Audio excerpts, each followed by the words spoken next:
Se deixar eu falo mais tudo. Boa noite, gente.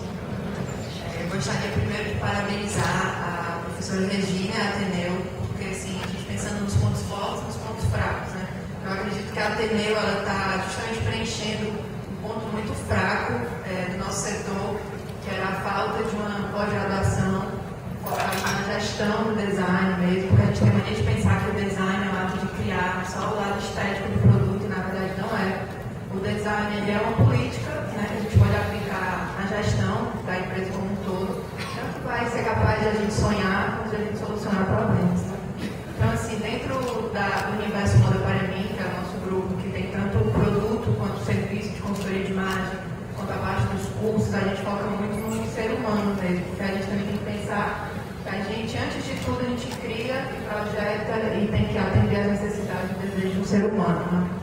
Então, assim, a gente tenta, o nosso, por exemplo, organograma é muito versátil e tá ali, todo mundo se comunica, a gente falou muito dessa questão de comunicação, colaboração. Então, o novo design, ele tem que saber que ele vai estar tanto lá nas decisões estratégicas da empresa, falando com os diretores, sendo responsável por inovar, por ter ideias, tanto com marketing, tanto com produção, com P&D, então está tudo muito interligado. Então, esse profissional tem que ser muito híbrido, tem que realmente, assim, entender, conhecer de todas as áreas, mas eu acredito que uma lacuna do nosso setor seria a falta de conhecimento em gestão, em administração, em empreendedorismo, né? Assim, pensar estratégia. Não existe mais essa questão só de sonhar, de desenhar, do conceito. Então, eu acho que vocês, por estarem aqui, já estão preenchendo muito uma lacuna no mercado.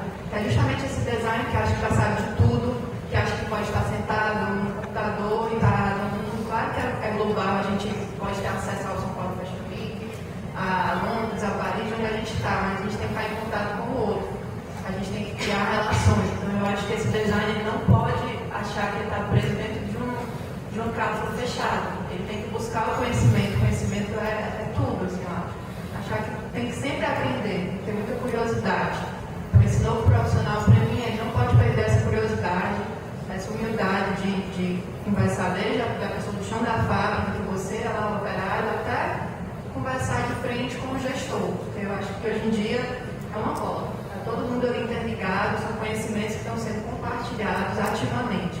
Então, a gente tem que saber conversar com o ser humano, seja ele quem for, de igual para igual. E o conhecimento em gestão, que para mim era a grande lacuna, acredito que está sendo preenchido agora com essa nova visão, né, Ateneu?